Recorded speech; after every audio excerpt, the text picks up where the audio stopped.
کہ جو ووٹس ہمیں آئے تھے نا وہ سب سے زیادہ آئے تھے، لیکن دل دل پاکستان کیونکہ سب اس سینچری کا سب سے لیٹسٹ سانگ تھا، وی couldn't give it number 1، حالانکہ ووٹ اس کا سب سے زیادہ پڑے تھے۔ تو انہوں نے مجھے اس وقت انہوں نے فون کیا اور فون کر کے کہا کہ ہاؤ ڈو یو فیل، تو میں نے اپنے آپ سے پوچھا کہ ہاؤ ڈو آئی فیل، تو اندر اتنی ہالونیس تھی، اتنی ایمٹینس تھی، آپ کو وہ خوشی والا ایلیمنٹ نہیں کہیں سمجھ نہیں آتا تھا مجھے کہ میں اتنا سب کچھ ملنے کے بعد میں خوش کیوں نہیں ہو رہا۔ 92 میں ہم نے ویمبلی ارینا کے اندر امیتابھ بچن، عامر خان، سلمان خان اور بہت سی ایکٹریسز تھیں، جوہی چاولہ وغیرہ، ان کے ساتھ ایک کانسرٹ کیا۔ تو اس میں ایک روم تھا جو کہ ایک بہت بڑا سویٹ تھا، اس سویٹ کے اوپر لکھا ہوا تھا امیتابھ بچن، اس کے قریب وائٹل سائنس کا چھوٹا سا کمرہ، سلمان خان کا چھوٹا سا کمرہ، عامر خان کا چھوٹا سا کمرہ، وہاں چھوٹے چھوٹے کمرے تھے۔ تو پھر وہ جو اپنا کیا کہتے ہیں اسٹیج ڈائریکٹر تھا وہ ہمارے پاس آیا کہ بھئی آپ کو سب کو امیتابھ بچن نے بلایا۔ تو ہم جب گئے نا اس کے کمرے کو انٹر کیا تو ایسے لگا کہ جیسے کسی محل میں آ گئے، ایکٹرز، انڈین ایکٹرز بھی، وائٹل سائنس بھی، سب۔ تو کیونکہ وہ ہمارے شو کے سب سے سینئر آرٹسٹ تھے، مین ایکٹ تھے، تو انہوں نے ہم کو سب کو ایسے بٹھا دیا اور ہمیں سمجھانے لگے کہ پروگرام کیسے کرنا ہے۔ تو جو انٹرسٹنگ بات تھی نا وہ یہ کہ مجھے یاد تھا ان کے کمرے کے باہر ایسے لکھا ہوا تھا امیتابھ بچن، بہت بڑا سویٹ۔ تو اس کو انٹر کرتے ہوئے مجھے ایسے خیال آیا کہ کیا کبھی ایسے ہو سکتا ہے کہ اس سویٹ کے باہر تمہارا نام لکھا ہوا ہو، وائٹل سائنس لکھا ہوا ہو یا جنید جمشید لکھا ہو۔ پھر میرے دل نے ایسے ہنس کے کہا کہ کہاں میں اور کہاں امیتابھ بچن۔ لیکن ندا یہ 92 کی بات بتا رہا ہوں، 8 سال کے بعد ایسا ہو گیا کہ میں ویمبلی ارینا انٹر کر رہا تھا اور اسی ڈور کے باہر میرا نام لکھا ہوا تھا۔ جب میں اس ڈور میں انٹر کر گیا تو میں نے کہا میں خوش کیوں نہیں ہوں، تو کوئی خوشی ہونی چاہیے نا، یہ تو خواب تھا 8 سال یہ پہلے، تو 8 سال پہلے کا میرا خواب تھا۔ تو گانے بھی مشہور گا لیے، شہرت بھی مل گئی، لیکن وہ جو اندر کی سیٹسفیکشن تھی نا، سچی خوشی وہ نہیں ملی۔ تو اب میں پریشان ہونا شروع ہو گیا کہ یار وہ کیا چیز ہے جس کو میں تلاش کر رہا ہوں۔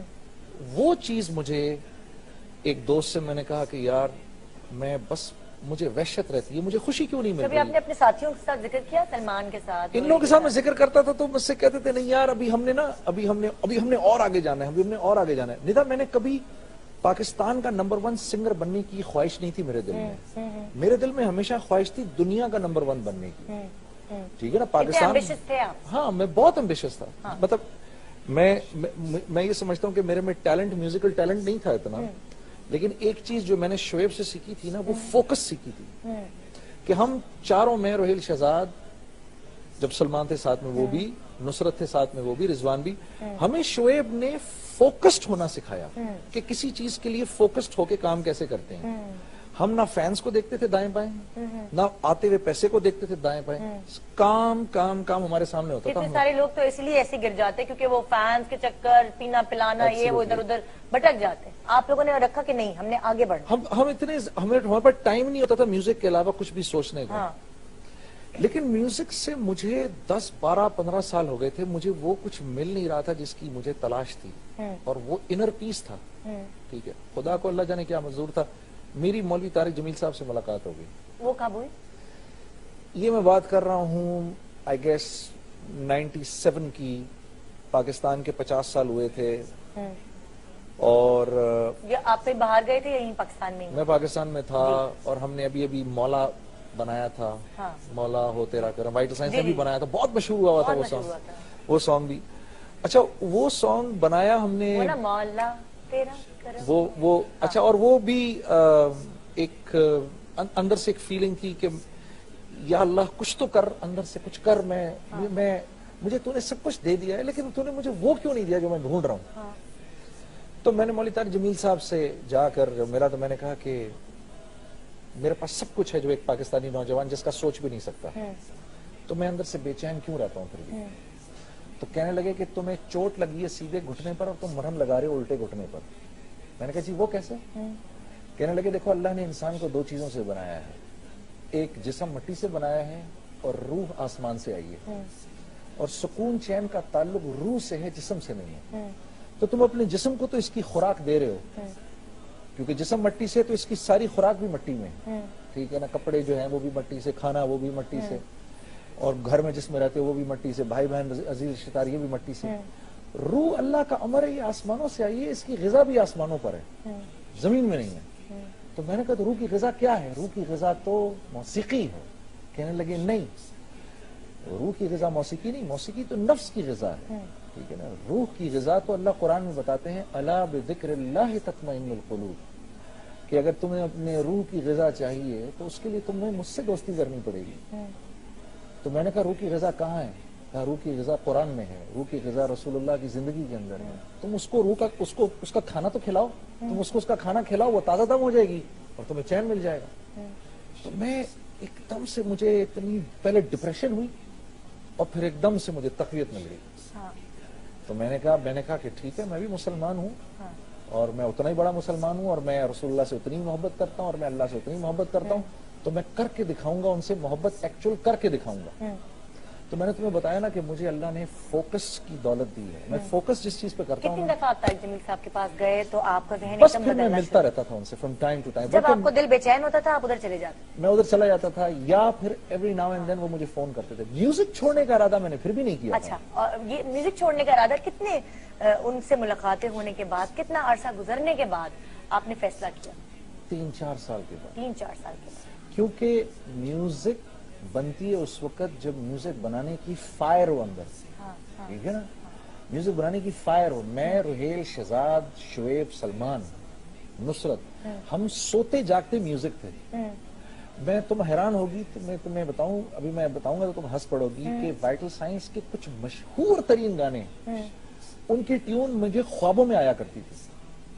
تو میں اٹھتا تھا اور زبان سے ایک دم وہ ٹیون نکالنے لگتا تھا جو مجھے خواب میں آتی تھی، ٹھیک ہے۔ اور رائٹ پہ تو میرے گٹار پڑا ہوتا تھا، میرا نیند کی حالت میں میرا نا آدھی نیند کی حالت میں میرا ہاتھ ایسے گٹار کی طرف جاتا تھا، اور میں بستر پہ لیٹا ہوتا تھا اور گٹار یوں کر کے میں اٹھا لیتا تھا، اور لیٹے لیٹے جو بنایا ہوتا تھا نا، خواب میں سوچا ہوتا تھا، اس کو بجانا شروع کر دیتا اور اس کو گنگنانا شروع کر دیتا تھا۔ اور ایسی کئی ٹیونیں، میں ان کا نام لوں گا تو تم ہنس پڑو گی، لیکن میں وہ تمہیں بتاؤں گا نہیں اس وقت۔ جیسے اگر آپ یاد دلائیں کون سی ٹیون آپ کو یاد ہے اب تک؟ شاید مجھے بھی یاد نہیں ہے اتنی اچھی طرح، میں زور دوں گا تو مجھے یاد آ جائے گی۔ لیکن تم سوچو نا، ایٹ سلیپ ڈرنک ہم میوزک کرتے تھے، تبھی تو پھر ایسی میوزک بنائی ہم نے، جو ڈفرنٹ تھی بالکل، ٹھیک ہے نا۔ لیکن وہ فائر ختم ہو گئی اندر سے میرے نا، وہ، اور میں کوشش کرتا تھا، جیسے میں تمہیں ایک مثال دوں کہ میں جب پہلی دفعہ 40 دن کے لیے نکلا ہوا تھا ڈھونڈنے کے لیے کہ میں کیا ہوں، ٹھیک ہے نا، جیسے کہتے ہیں نا جنگلوں کی خاک چھاننے کے لیے، ٹھیک ہے نا، جب میں گیا ہوا تھا اس کے بعد واپس آیا تو میں اسٹیج پہ کھڑا ہوا تھا، اب میں میوزک کرنا چاہ رہا تھا اور میں کانسرٹ کرنا چاہ رہا تھا اور میرے آگے 10,000 لوگ کھڑے ہوئے تھے، ٹھیک ہے نا۔ یہ تو پاکستان کے بڑے زبردست دن تھے، ٹھیک ہے نا، ہمارے کانسرٹس پہ 10,000 15,000۔ Karachi was like the most happening city in the whole world, not just Pakistan. مجھے یاد ہے میں یو ایس کا ٹور یا یو کے کا ٹور کر کے نا میں تڑپ رہا ہوتا تھا کہ کس طرح واپس پاکستان جاؤں یار، کیونکہ مجھے بوریت شروع ہو جاتی تھی یو ایس کے اندر 2,000 کا کراؤڈ دیکھ کر، یا یو کے اندر 4-5 ہزار کا کراؤڈ دیکھ کر۔ ہمیں تو 10-10 12-12 20-20 ہزار کے کراؤڈ کی عادت تھی۔ لاہور گئے آپ نے اتنا بڑا شو کیا، کراچی گئے اتنا بڑا شو کیا، ملک میں حالات بہت اچھے تھے اور میوزک بہت بوم کر رہی تھی اس وقت۔ تو جب میں آ کر کھڑا ہوا نا اسٹیج پر تو مجھے ایسے لگا کہ جیسے کسی نے نیچے زمین نے میرے پیر پکڑ لیے، میرے سے پیر نہیں اٹھ رہا تھا، ٹھیک ہے۔ معین بھائی ہمارے کمپیئر تھے، یا میرے خیال ہے ہما ہماری کمپیئر تھی، تو وہ ایسے بات کرتے کرتے نا میں اسٹیج پہ کھڑا ہوا اور میرے میوزیشنز میوزک بجا رہے تھے، تو مجھے شاید یاد ہے ہاں ہما تھی یا کوئی، تو ایسے پیچھے سے آئی، مجھے پیچھے سے آواز آئی نا، جنید، تو مجھے ایسے لگا کہ مجھے کوئی آواز دے رہا ہے، کہ آسمان سے آ رہی ہے، کہاں سے آ رہی ہے، پیچھے سے مجھے آواز دے رہی ہے، جنید میوزک بج رہا ہے، شو ہو رہا ہے، میوزک بج رہا ہے، کہ میں ہوش میں آ گیا۔ Please Junaid, you are standing on the stage, کسی نے مجھے کہا پیچھے سے۔ تو میں نے اپنے میوزیشنز کو دیکھا تو وہ مجھے شکل دیکھ رہے کہ اس کو کیا ہو گیا، لیکن پھر میرے سے میوزک ہوئی نہیں، وہ فائر ختم ہو گئی۔ اور میں یہ چینج جو آپ کے اندر آ رہا تھا آہستہ آہستہ، کہ آپ کے ساتھیوں نے محسوس کرنا شروع کیا، سلمان نے، روہیل نے، ان سب لوگوں نے محسوس کرنا شروع کیا؟ ہاں، مجھے اصل میں کیا کہتے تھے یہ کبھی آپ کو جس پاتھ پر آپ جا رہے تھے اس سے کبھی ہٹاتے تھے، جس ٹریک سے؟ نہیں، دیکھو وہ بلیو کرتے تھے کہ ہم جو کر رہے ہیں نا وہ ایک اچھی چیز کر رہے ہیں، اور میں اس کو ڈسپیوٹ نہیں کر رہا کیونکہ ہم کرنے کو تو ایک نیشنلسٹک فیلنگ تھی ہماری. دیکھو وائٹل سائنس ایک بڑا نیشنلسٹک بینڈ تھا, بالکل ٹھیک ہے نا, اور ہم نے اپنے فینز کو حب الوطنی, ملک سے پیار, ملک سے محبت, اس کا بڑا ہم نے درس دیا ان کو. شعیب نے اس میں بہت مرکزی کردار ادا کیا, ٹھیک ہے نا, اور شعیب نے ہمیں موٹیویٹ کیا, شعیب نے ہمیں ڈائریکشن دیا کہ دیکھو اس ڈائریکشن پہ جاؤ.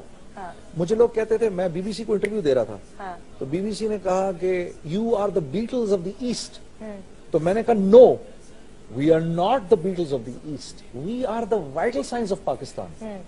وائی؟ بیکاز بیٹلز نے تو اتنی بڑی نیشن کو ڈرگز میں لگا کر اور ہپیزم میں لگا کر تباہ کر دیا تھا.